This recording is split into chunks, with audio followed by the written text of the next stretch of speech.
Olá pessoal, tudo bem? Estamos aqui mais uma vez para fazer uma recapitulação do estudo sobre a Europa. Hoje vamos estar comentando sobre a população europeia. Muito bem, um ponto interessante para nós iniciar a nossa revisão é a questão do crescimento populacional da Europa. Hoje sabemos que a população da Europa vem num decréscimo, vem diminuindo cada vez mais. Hoje nós temos 760 milhões de habitantes em uma área de 10.360.000 km². Muito bem. Os principais idiomas falados ali no continente europeu, nós temos os germânicos na parte central e na parte norte do continente, principalmente envolvendo aqui os alemães e os britânicos, os eslavos na parte oriental, ali próximo da Rússia. Aqui já, como o próprio exemplo mostra, a Rússia, os eslovacos e os sérvios. E na parte sul nós temos os latinos, que são as áreas próximas do Mediterrâneo, onde se concentra a maior parte da população europeia. Nós temos portugueses, espanhóis, italianos, franceses, entre outros. Muito bem. Como se dá a distribuição populacional no continente europeu? Sabendo que no oeste e no sul do continente europeu, as condições de sobrevivência, as condições econômicas e climáticas contribuem para a concentração populacional. Por isso, nós pegarmos o mapa do continente europeu, nós vamos perceber uma aglomeração de pessoas, principalmente nessa parte aqui, na parte sul e na parte oeste. Um dos fatores que nós podemos destacar, além do desenvolvimento econômico, é o fator climático. Lembrando que aqui na parte central para o sul, nós temos o clima temperado e o clima oceânico, e o clima mediterrâneo. São fatores que contribuem. Lembrando que o norte do continente europeu, o clima ele é rigoroso, principalmente ali no inverno. Muito bem, aqui nós temos a estrutura populacional do continente europeu.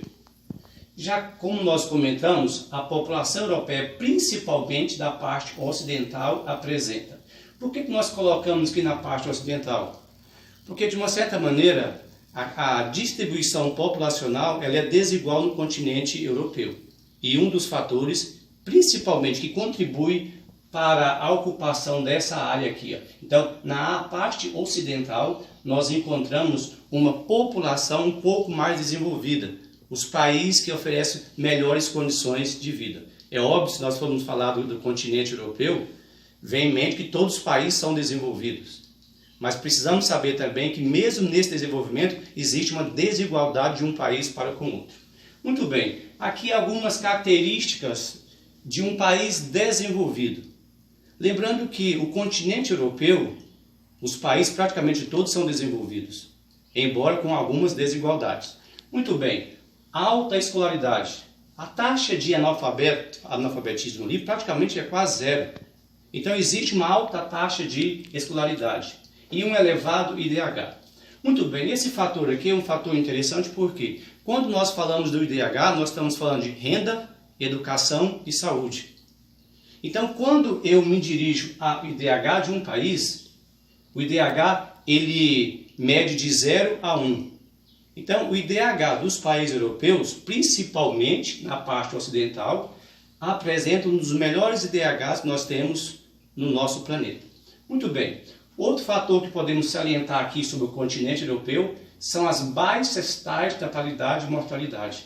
Aqui nós já vamos remeter para o que nós chamamos de quê? De crescimento vegetativo, que é a diferença entre a taxa de natalidade e a taxa de mortalidade. Muito bem. Lembrando que um país ele precisa de ter uma taxa de um crescimento vegetativo positivo. Para que um país possa repor a população economicamente ativa, que é aquela que trabalha e produz, ela precisa ter em média no mínimo 2 filhos. O normal é 2 filhos, 2.1.2 e assim por diante. Para que ela possa repor, tá, aquela categoria, repor aquela classe que vai trabalhar, que vai produzir, que vai dar uma sequência na economia do país. Muito bem. Aqui vocês podem ver que o continente europeu, a média é de 1 filho por casal. Então o crescimento vegetativo ele deveria ser maior. E o interessante aqui que alguns países o crescimento vegetativo ele já apresentou até mesmo negativo. Muito bem. Com isso nós temos a estrutura populacional.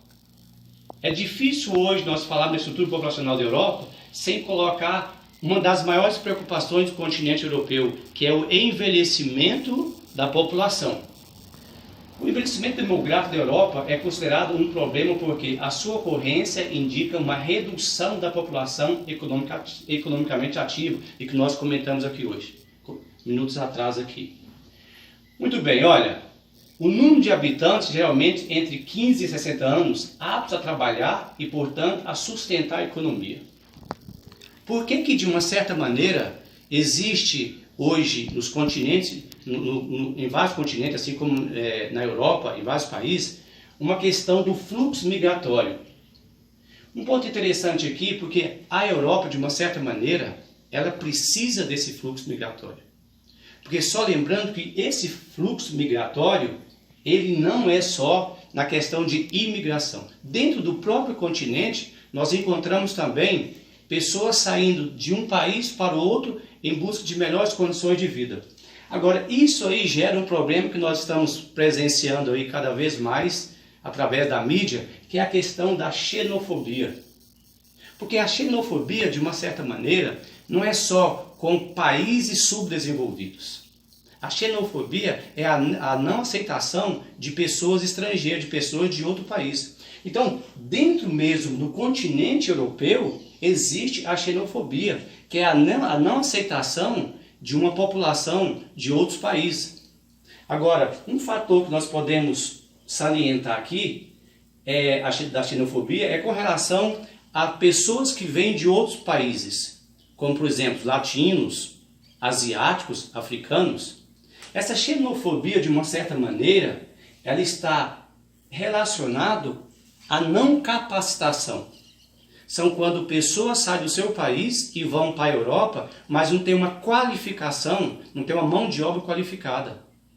Então, a não aceitação, essa rejeição, é basicamente por essa desqualificação da mão de obra.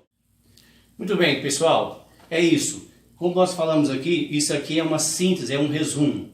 Nós poderíamos discorrer aqui vários temas aqui, mas nós procuramos colocar alguns itens aqui de forma simples e objetiva. Então, até a próxima, tudo de bom, até mais, tamo junto.